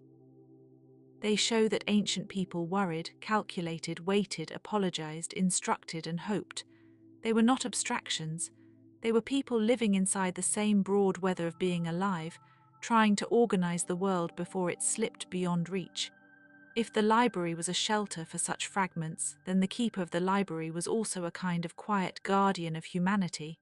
Not in a dramatic sense, not always in robes, not always by candlelight, not always in a room of dramatic grandeur. Sometimes the keeper was simply the person who knew where everything was, who remembered the difference between one bundle and another, who could recognize a tablet's topic from its first lines, or tell by its edge whether it belonged to a certain period. Such knowledge can be intimate, it lives in the body, it is learned through repeated care. Over time, of course, many ancient libraries vanished. Fire, flood, war, neglect, and the gradual uncertainty of centuries took their toll. Some collections were dispersed, some were buried under later building layers, some were broken and reused, some decayed into soil. And yet even that loss has become part of the atmosphere around them. A ruined archive has a kind of hushed dignity. It reminds us that human efforts are vulnerable and still worthwhile. The fragility does not cancel the meaning. If anything, it sharpens it. There are famous stories of destruction, and they have their place in the imagination, but the quieter truth is often more durable. Texts were copied into new places, knowledge migrated. A school in one city continued a tradition begun elsewhere. A priest in one region read a text shaped by another. A manuscript traveled along trade routes. A myth altered slightly appeared in another language. Civilization was never a single shelf in a single room. It was a series of room-to-room transfers, hand to hand, voice to voice, generation to generation. The archive lived because people moved things carefully. And when we think of movement, it is easy to imagine the grand roots of empire, but the gentler movements matter too. A household might keep a small collection of important texts. A temple might store ritual instructions. A physician might own a set of medical recipes. A diviner might preserve omen compendia. A teacher might maintain a cache of lexical lists for students. The idea of a library, then, extends beyond a monumental building. It can be found in the discipline of keeping, the habit of sorting, the quiet wish to preserve a usable past. In the ancient world, writing itself was often a privilege of specialization. Scribes trained long and hard. The script could be difficult. The materials could be expensive. Not everyone read in the same way, and not all writing was meant for general circulation. This gives the library an added softness, oddly enough. These rooms were not chaotic floods of paper. They were carefully tended reservoirs. Their contents had been selected through systems of expertise. One can imagine the deliberate pace of the archivist lifting a tablet, examining its inscription, setting it into place with a certain satisfaction. To know where a thing belongs is a form of kindness. The objects themselves can seem almost alive in thought. Clay tablets, cool and dense, papyrus scrolls, light and vulnerable. wax tablets smooth and erasable, leather or parchment flexible and enduring, reed pens, reeds from riverbanks, ink made from soot or minerals, wooden writing boards bound together, seal impressions that authenticate a text like a fingerprint from a vanished hand. In some places, tablets were enclosed in clay envelopes or stored in jars to protect them from damage. In others, scrolls were wrapped in linen and labeled at the end. The material culture of writing is a record of adaptation. Human beings have always worked with what the world gives them: water, plants, animal skins, earth, ash, resin, fiber, thread. From these they built memory. There is a deep comfort in this handmade continuity. It suggests that civilization is not only found in monuments but in repeated gestures. The cutting of reed, the smoothing of surface, the mixing of ink, the pressing of signs, the tying of a cord around a bundle of scrolls, the placement of a label, the sweeping of dust from a shelf, the return of a text to its place after use. These are small acts, but they are the ones through which knowledge survives. Even the mythology of libraries carries this mood of quiet guardianship. In many traditions, wisdom is linked with deities of writing, order, memory, or speech. Gods and goddesses associated with calculation, recording, and the transmission of sacred formulas appear again and again. Sometimes the divine scribe stands at the threshold of judgment, recording deeds.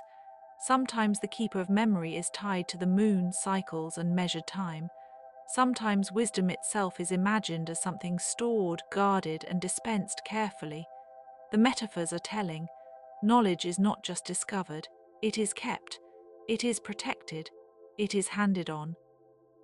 One might think, too, of the stories that were preserved not because they were utilitarian, but because they gave shape to human wonder. The epic journeys, the descent into the underworld, the divine births, the tales of lost cities, cursed kings, wise queens, tricksters, flood survivors, and seekers of immortality. Libraries, especially the ancient ones, did not distinguish neatly between fact and myth in the way modern cataloguing might encourage. They held both because both were necessary. Fact described the world as it functioned. Myth described the world as it felt. Together they made a full human record. In the quiet of sleep's approach, that record may seem like a long corridor lined with lamps. Each lamp marks a different kind of knowing: administrative knowing, ritual knowing, practical knowing, poetic knowing, astronomical knowing, medicinal knowing, legal knowing. The lamps are not all equally bright, but none are wholly useless. Ancient libraries honored this variety by collecting texts that spoke in many registers. They understood, perhaps more intuitively than we sometimes do, that a society needs both measurement and imagination. It needs lists and legends. It needs calendars and cosmologies. It needs recipes and prayers. It needs the logic of the marketplace and the mystery of the stars. The stars, in particular, must have felt close to the scribes who copied celestial omens and observation records through long nights. Imagine a quiet rooftop above a palace or temple. Below, in the archive rooms, tablets are stacked by genre and date. Above, the sky is watched with patient attention. A pattern appears, a planet lingers, the moon enters a phase, a shadow falls. The observation is written down, perhaps to be compared with earlier years, perhaps to guide ritual action, perhaps to warn of an event, perhaps simply to preserve the pattern for future reference. Over generations, such records become a kind of conversation with the heavens. Not an answer exactly. More like a disciplined listening. That listening is one of the loveliest qualities of ancient libraries. They are not only places of speech preserved, but places of listening made durable. To write is to listen to what can be recorded. To archive is to listen again later. To preserve is to make room for another reading, another understanding, another age. The same text can speak differently when the questions change. A king's boast may be evidence of ideology. A hymn may reveal theology. A legal formula may reveal social structure. A school exercise may reveal pedagogy. The room stays still while interpretation moves around it, quietly, thoughtfully, for centuries. And because interpretation moves, the library remains alive even after its doors are closed. A fragment recovered from the sand can transform the map of a culture. A newly deciphered sign can change the meaning of a passage. A restored sequence can link one dynasty to another. A missing line can alter the feeling of a whole text. This is one reason ancient libraries continue to fascinate. They are not static relics. They are unfinished conversations. Every new discovery is a soft reopening of a door. Some doors, of course, opened by accident, a buried room uncovered by erosion, a cache found in a jar, a stone chest sealed for centuries, a library that survived because its destruction was interrupted by time itself, or because the climate favored preservation, or because its people fled and left what they could not carry. The archaeological imagination loves such moments because they feel like the past reaching back, but even the most dramatic discovery is usually followed by patient labor. Cleaning, reading, matching fragments, comparing scripts, identifying hands, reconstructing context. The excitement settles into method, and method becomes another kind of care.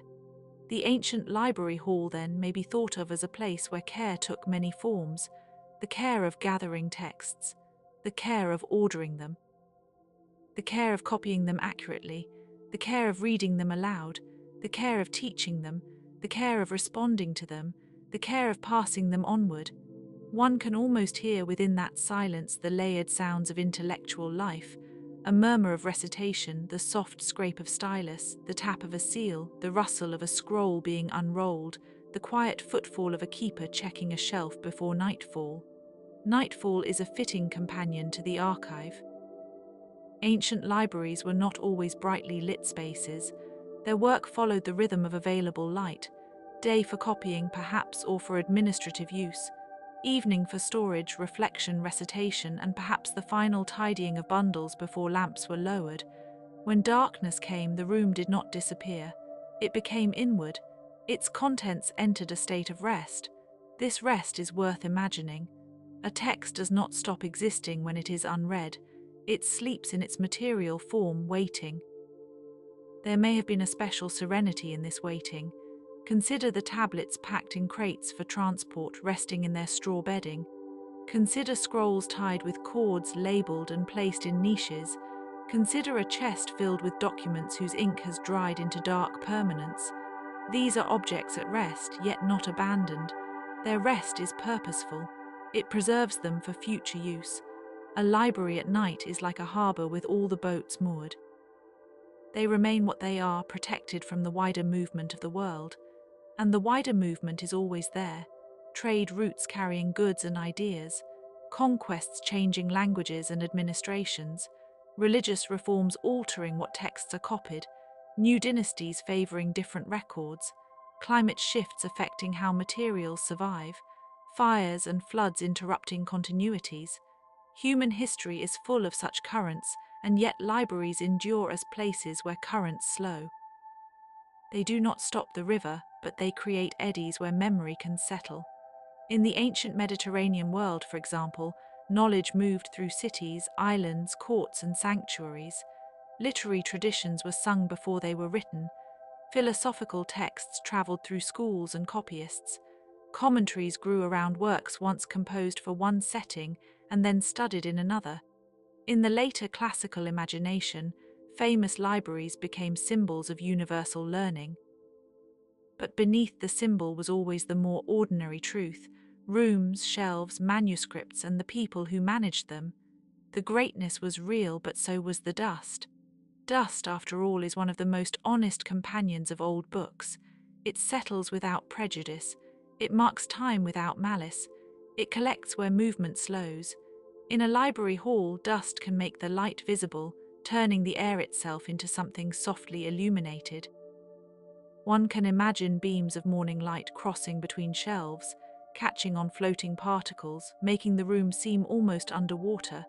Everything slow, suspended, dreamlike. The ancient text before us not as a burst of revelation, but as a shape emerging gradually through haze. Perhaps it is best to think of ancient libraries not only as collections, but as atmospheres of attentiveness. A civilization that keeps records is saying something about itself. It is saying that events matter after they pass, that words can outlive voices, that memory deserves structure, that knowledge is worth the labor of continuity. These are deeply human beliefs. They are also, in a quiet way, hopeful beliefs. They assume that someone somewhere will care enough to read later, and because someone did care enough, we can sometimes meet the past in a remarkably intimate way. A scribal error corrected with a tiny mark, a name erased and rewritten, a note that one tablet is copied from another, a marginal gloss explaining a difficult term, a bilingual list preserving a language partly gone. Such details reveal not only information but personality. The ancient scribe is not an abstract machine. The hand trembles, hesitates, revises, returns. A text becomes the record of labor as much as of content. In this way, the archive preserves the life of making as well as the thing made. There is tenderness in that. Even mistakes survive. They are part of the human texture of the record. A miswritten sign tells us about attention and pressure. A duplicated line tells us about memory and method. A damaged tablet tells us about what time can and cannot do. Nothing in the archive is wholly perfect, and perhaps that is why it feels so alive. The archive is a place where the imperfections of human effort have been given shelter. When later ages rediscover these traces, they often do so with a sense of reverence that is almost like entering a shrine, not because the objects are untouchable, but because they have endured. The feeling is not unlike listening to an old melody recovered from a fragment of notation, or reading a proverb older than one's language, or recognizing in a myth a pattern that still moves quietly through modern life. Ancient libraries whisper across distances because they preserved not just data, but structure, rhythm, and meaning. And perhaps that is the deepest reason they feel calming. They reassure us that the urge to understand is ancient. The desire to classify, remember, and transmit is not a modern anxiety. It is woven into human history. People have always looked at the world and tried to hold some portion of it together. The library is a monument to that attempt, but more than a monument, it is a practice, a repeated act of care, a willingness to slow down and keep something safe. So in this late, gentle hour of thought, imagine moving a little farther through the hall. The shelves are not endless, but they seem to recede. The labels, where they exist, are simple and worn. The cases are cool to the touch. The bundles of scrolls are tied neatly, each with its own modest claim to attention. Some texts are copied often and therefore familiar. Others are rare, perhaps even enigmatic, their purpose uncertain to us now. A few may preserve names of gods no longer widely remembered, or rituals whose original setting has faded. These mysteries do not disturb the room. They belong to it. Mystery can be quiet. It does not have to be dramatic to be profound. An undeciphered script resting on a tablet. A catalogue entry that no longer matches the surviving material. A list of books in an inventory, most of which are lost. A reference to a text known only by title. A description of a room that no longer exists. Such things are like doors painted onto walls. They suggest more space than we can enter. Yet even the suggestion is comforting because it means the past was larger than what remains. Whole libraries may once have existed beyond our current reach, and that vastness is itself a kind of wonder. The mind, drifting toward sleep, may enjoy that vastness without needing to solve it. It can rest beside the unanswered question. It can let a lost catalogue stay lost. It can let a missing shelf remain imagined. It can honor the incomplete. In ancient studies, incompleteness is not failure. It is the condition of the material itself. Survival is partial. Meaning is reconstructed. And still enough remains to build a room in the mind, a room of quiet walls and careful order, where words are kept just long enough to be heard again. One final image may settle softly here. The archive at the end of the day, when the last light touches the tops of the shelves and the rest of the room deepens into blue shadow. A keeper moves slowly, checking that everything is in place. A tablet is returned to its niche. A scroll is rewrapped. A door is shut, perhaps with a wooden bar. Outside, the city continues in its own gentle way, with cooking fires, footsteps, distant voices, and the low rhythm of ordinary life. Inside, the words wait, not lonely, not forgotten, only resting. And because they rest, we may rest too. There is no need to carry all of history at once. It has already been carried in fragments by many hands. Some of those hands are gone, but their effort remains visible in the surviving order of things. The old library holds that effort in silence. It does not ask for urgency. It asks only for care and perhaps for gratitude. So let the clay tablets darken into shade. Let the scrolls soften into the hush of their wrappings. Let the shelves become outlines rather than objects. Let the room grow more distant, like a remembered place seen from the edge of waking. The air is still. The records are at peace. The old civilizations have finished their long, patient work for the moment, and their words remain where they were left, quietly kept, quietly known, quietly dreaming through the deep and ancient night.